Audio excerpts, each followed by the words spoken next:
from 2014. A few years ago, I made Picking Cotton as an attempt to raise awareness of youth dissociation from police. The left-wing narrative that prizes antisocial behavior gets people killed. The subject I would focus on was a young policewoman, Nicola Cotton from Louisiana, who had joined the force after Cyclone Katrina. She was a successful young constable, engaged and pregnant when she was tasked to arrest a suspected offender on her own. He overpowered her and took her gun and killed her with her sidearm and waited to be arrested by another policeman. I attempted to access seed funding for the project and was refused by a left-wing local council, which claimed the issue was not a youth problem in their locale.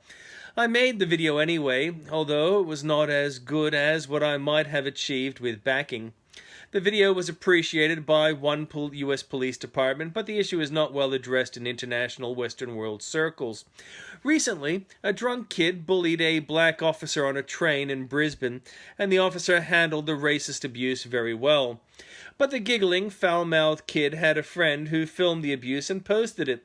The upshot is the kid says he would not remember what he had done, but he apologized for doing it and regretted it. No one has died from it, but it is ugly and unbecoming and is not something to be prized. Antisocial behavior is not always without pain. People are dying from drug and drunken-fueled single-punch attacks. The issue of racial abuse was considered so serious that in Australia a provision was made in law, 18C, which can have people charged with racial vilification. Only it doesn't work that way. Journalist Andrew Bolt made a simple observation, was charged under 18C and convicted of writing an article which had errors. The law has been misapplied to secure the conviction. Bolt would have appealed, but did not have the money or the time to devote to it. But then nobody died from it. All that happened is that people desperately in need have been denied funds by sponges who feel entitled. It really is the Labour way. Reality TV gets it wrong over The Bachelor. A decent guy gave a girl he didn't love a $58,000 ring. He didn't sleep with her. He told her in person he wouldn't pursue a relationship with her. He seems a stand-up guy, but the vagaries of reality TV mean he'll be fielding hate mail for a long time to come. On the other hand, respect those who serve. Maybe they need you to help them hang up their coat full of medals on your aircraft. Smile, do your job, and thank them for their service.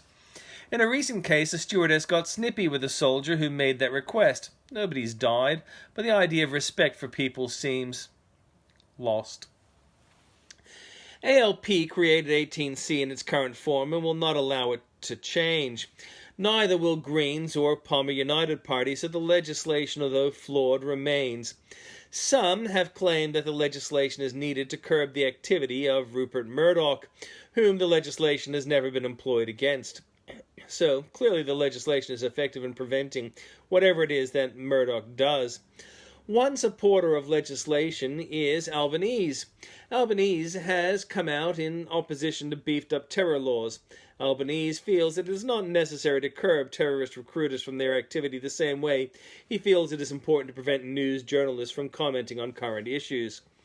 And then there is Hizb ut-Tahrir, which promotes dangerous ideas like the morality behind killing women for honor code, and also promotes practices like female genital mutilation, preventing women from attending to school or being seen in public. Hizb ut-Tahrir opposes Australian military action in the Middle East supporting Islamic peoples fighting ISIS, which has killed many Muslims as well as others.